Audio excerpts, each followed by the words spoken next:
Olá pessoal, bem-vindo a mais uma de nossas aulas do curso de Aconselhamento em Dependência Química.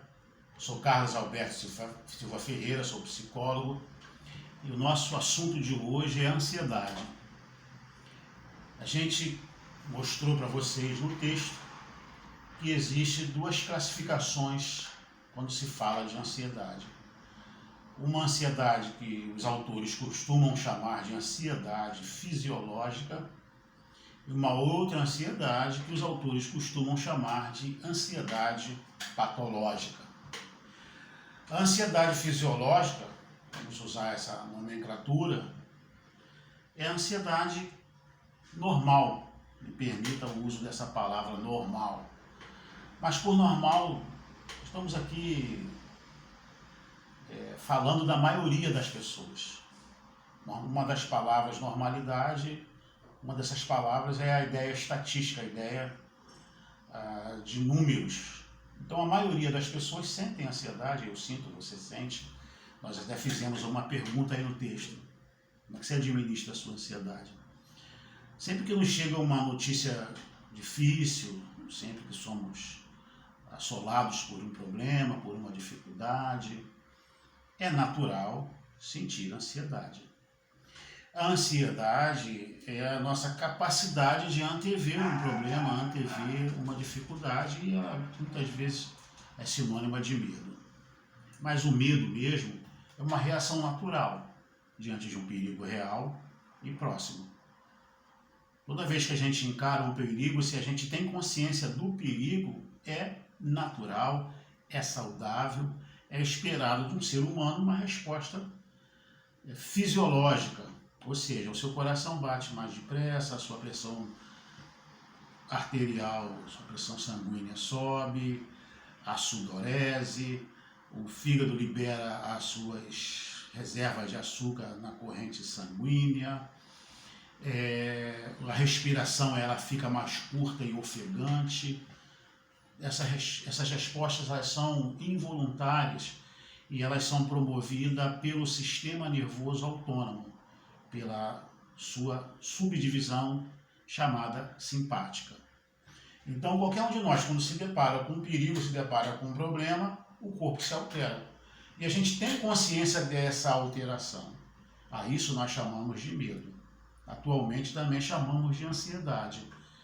Ansiedade porque o perigo já não precisa ser tão próximo, a gente já tem a capacidade de antever as coisas, de antever o perigo e ter uma reação de medo, uma reação de luta ou de fuga, como é chamado nos manuais de estudos. O corpo se prepara para lutar ou fugir. O problema começa a acontecer na nossa vida moderna quando a gente não tem como lutar, não tem como fugir, não tem como resolver, e aquele problema ele permanece constantemente afligindo a pessoa.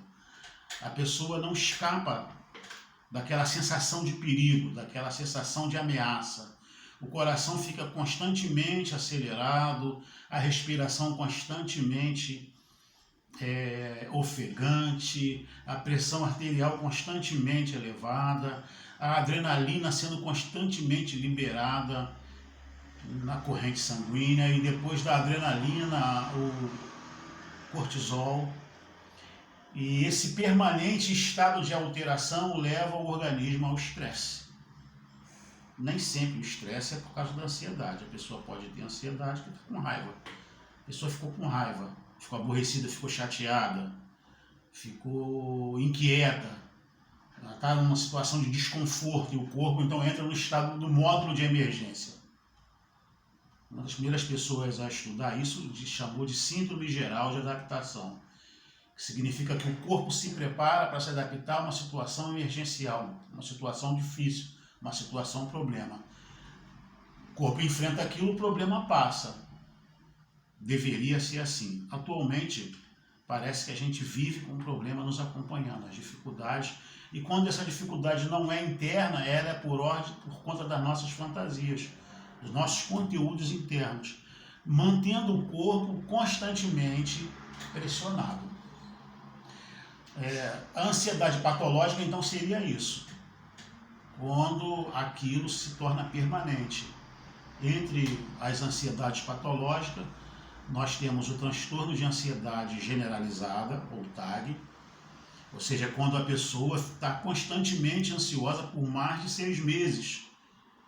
Isso tem uma classificação, é uma doença, porque altera o funcionamento cerebral, a circuitaria cerebral da pessoa também se altera. Principalmente um neurotransmissor chamado noradrenalina, que é o neurotransmissor responsável pela vigilância. Então a pessoa fica hipervigilante a um dos sintomas, atenta. Qualquer barulhinho a pessoa está sobressaltada. Qualquer noticiazinha, alguém, o telefone já toca, a pessoa já está assustada. Quando isso é por mais de 6 meses, isso é chamado de TAG, ou transtorno de ansiedade generalizada. A gente tem síndrome de pânico, em que a pessoa não consegue especificar exatamente de que ela está com medo, mas ela vive apavorada, geralmente tem um grande medo de morrer, uma fantasia de que vai morrer. Geralmente existem algumas variações e não sabe exatamente por que ela tem essa fantasia e o coração fica constantemente disparando, parece que vai sair pela boca, a pessoa vive constantemente ansiosa e, é claro, a permanência dessa sensação vai alterando a circuitaria cerebral, vai alterando os hormônios e a pessoa passa não só a ter uma questão de pensar no perigo, o corpo reage daquela forma. Nós temos as fobias. Costuma-se dizer que o medo é uma reação natural, uma reação saudável diante de um perigo real, de um perigo que existe no nosso mundo convencionado, realidade. Já as fobias, principalmente as fobias específicas, elas estariam ligadas a perigos imaginários, perigos criados pela mente da própria pessoa. Quem está de fora não consegue entender isso, mas para a pessoa que está vivendo, para ela aquele perigo não é fantasioso, para ela aquele perigo é real. E mesmo para a gente que está de fora, que vê aquilo como algo fantasioso, o medo para a pessoa é real, o coração está batendo de forma acelerada, sudorese, respiração ofegante, ela está assustada.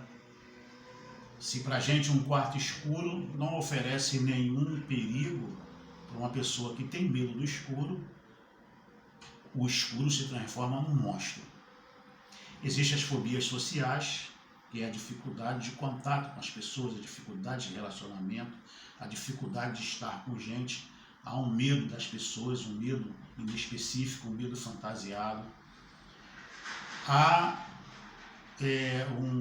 uma fobia também ligado a medo de estar em lugares públicos, medo de estar em lugares abertos, medo de circular, não é necessariamente medo das pessoas, porque quem tem fobia social, ela vai ter medo de pessoas em qualquer lugar. Quem tem agorafobia é o medo de estar em espaços abertos, o medo de estar na rua, o medo de sair de casa. Ela recebe pessoas bem no seu espaço de segurança, ela tem medo de sair daquele espaço. Então, outro tipo de fobia. Existe ainda, e não é especificamente transtorno de ansiedade, mas que gera muita ansiedade, é o transtorno de estresse pós-traumático. É uma pessoa que viveu uma situação muito difícil, uma situação traumática, uma situação complicada, e aquilo permanece na mente dela e, vez ou outra, ela tem a repetição daquilo na sua mente. Como se fosse um filme, aquilo volta a acontecer e ela volta a vivenciar aquele estresse de novo, aquela situação estressante, muito estressante, volta tudo de novo. E nós temos também um outro transtorno, que não é um transtorno de ansiedade, mas que causa muita ansiedade, o transtorno obsessivo compulsivo, que são pessoas que têm fantasias na sua cabeça, ideias que nós chamamos de ideias intrusivas, são palavras de acusação, palavras de insegurança, palavras que causam desconforto na pessoa. Uma voz que diz para ela, você vai pegar uma faca e matar alguém. E aquilo traz para ela um grande desconforto, um grande desprazer. A gente costuma dizer que se traz desconforto, se traz desprazer, se traz ansiedade, é porque a pessoa não quer fazer aquilo. E se ela não quer fazer, com certeza ela não vai fazer. Eu vou mandar para vocês alguns vídeos que nós já gravamos sobre esses transtornos de ansiedade. Então, essa semana, vocês vão ter alguns vídeos a mais. Algumas vezes ela está na sua vida e vem uma voz, a sua mãe vai morrer.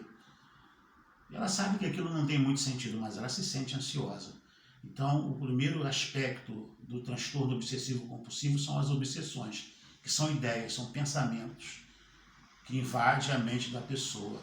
E depois ela tem que fazer algum ritual compulsivamente para anular aquela ideia, aquele pensamento. Então, se ela imaginou que a mãe iria morrer, ela tem que fazer alguma coisa, ela tem que fazer uma reza, ela tem que tomar banho, tem que lavar a mão, sei lá. Cada caso é um caso.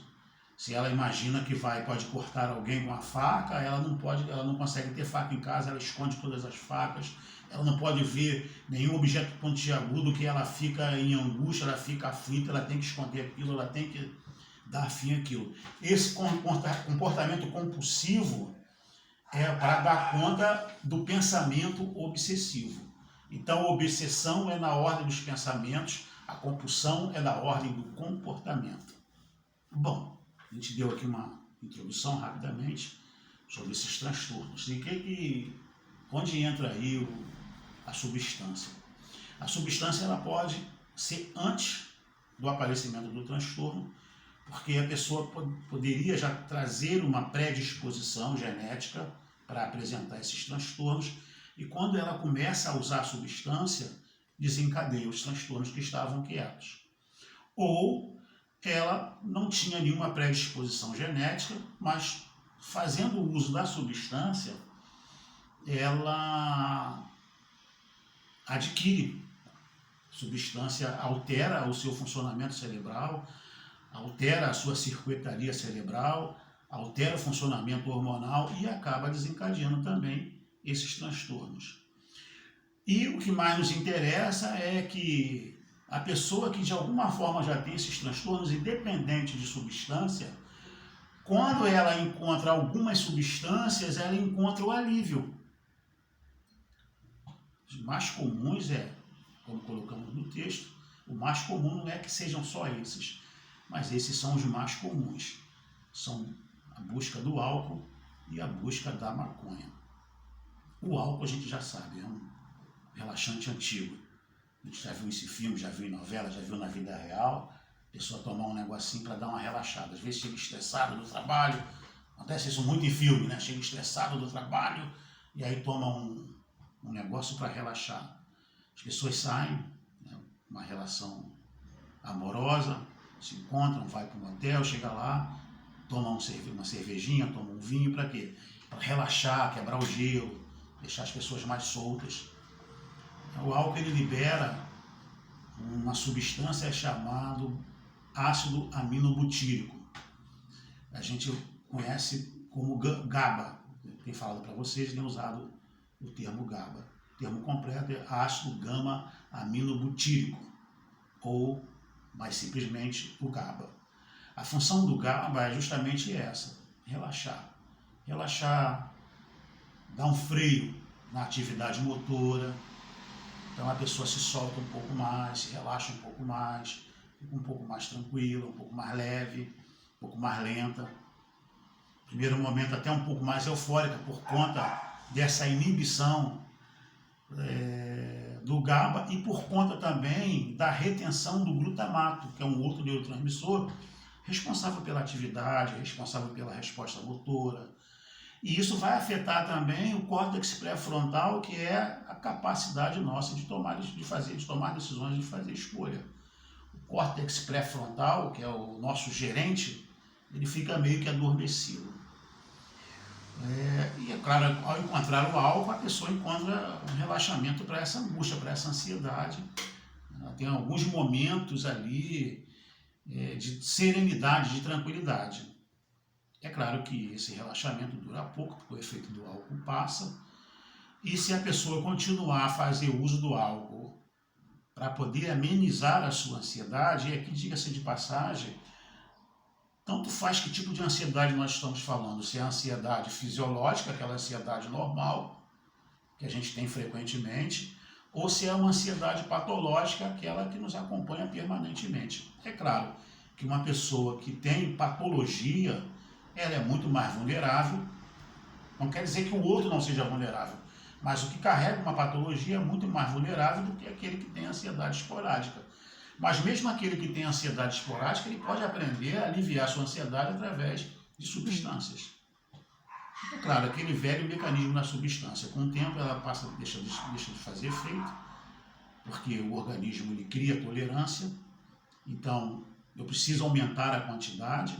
Aumentando a quantidade, o corpo começa a ficar dependente daquela substância, o organismo, o metabolismo para funcionar necessita daquela substância, e a própria falta da substância começa a gerar ansiedade. Então se torna aí um círculo vicioso e um círculo danoso. A maconha, por sua vez, ela traz calma, ela traz serenidade, ela traz no começo uma sensação de paz. Isso porque o organismo ainda não se adaptou ao THC. O THC, ou tetrahidrocannabinol, é a parte da maconha que traz a alteração de personalidade, que traz aquela sensação de relaxamento, de estar na onda, estar na brisa, de viajar. E aí o organismo acaba fazendo tolerância. E hoje se sabe, alguns estudos, eu mandei para vocês aí um link, alguns estudos têm demonstrado que o THC, passado um tempo, ele tem um efeito oposto, ele passa a gerar ansiedade. Talvez por ele causar dependência, isso é só uma possibilidade, né? Não se tem certeza, por ele causar dependência e ao mesmo tempo o uso continuado dessa substância vai gerar tolerância e dependência, como a mesma situação do álcool. A pessoa, na falta da substância, passa a ter ansiedade. Existe hoje uma pesquisa no Brasil, inclusive esse tipo de substância já está liberado, um composto da maconha chamado cannabidiol. O cannabidiol, ou CBD, cannabidiol, é uma outra substância que está dentro da planta cannabis. Então, hoje, as pesquisas estão cada vez mais sendo permitidas, têm descoberto que o cannabidiol, ele é assim, um potente ansiolítico. Ele libera substâncias canabinoides que se liga a certos receptores do cérebro e não libera nenhuma outra, diretamente nenhum outro neurotransmissor. Os próprios canabinoides, o cérebro tem receptores canabinoides ou endocannabinoides que recebe aquela substância e o corpo relaxa. Então hoje as pesquisas estão avançando, esse tipo de fármaco já está liberado no Brasil. Preciso de um médico que tenha já o hábito de receitar e saber onde comprar, ainda não é tão fácil assim, mas já é possível. Uma receita de controle especial, aquela receita azul, a pessoa consegue então o fármaco ou a substância cannabidiol. Não dá onda, não dá brisa, não causa dependência, tem uma quantidade pequena de THC, que é a substância que dá onda, mas ela acaba não fazendo nenhuma alteração substancial. Então as pesquisas estão avançando e tentando aí ajudar as pessoas que carregam, que são portadoras desses transtornos. Enquanto essas pesquisas continuam, muitas pessoas continuam fazendo aí o uso por conta própria, tanto tanto de álcool quanto de maconha.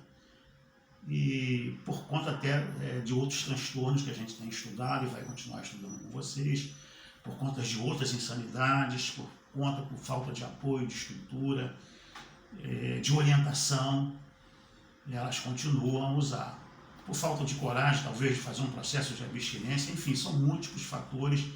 E a gente vai conhecendo tudo isso, vai tentando se informar ao máximo que a gente pode, tentando se instrumentalizar ao máximo que a gente pode para poder ajudar essas pessoas, né, a tentar achar a medicação correta. Qual é a diferença da pessoa tomar uma medicação com orientação médica e se automedicar por conta própria?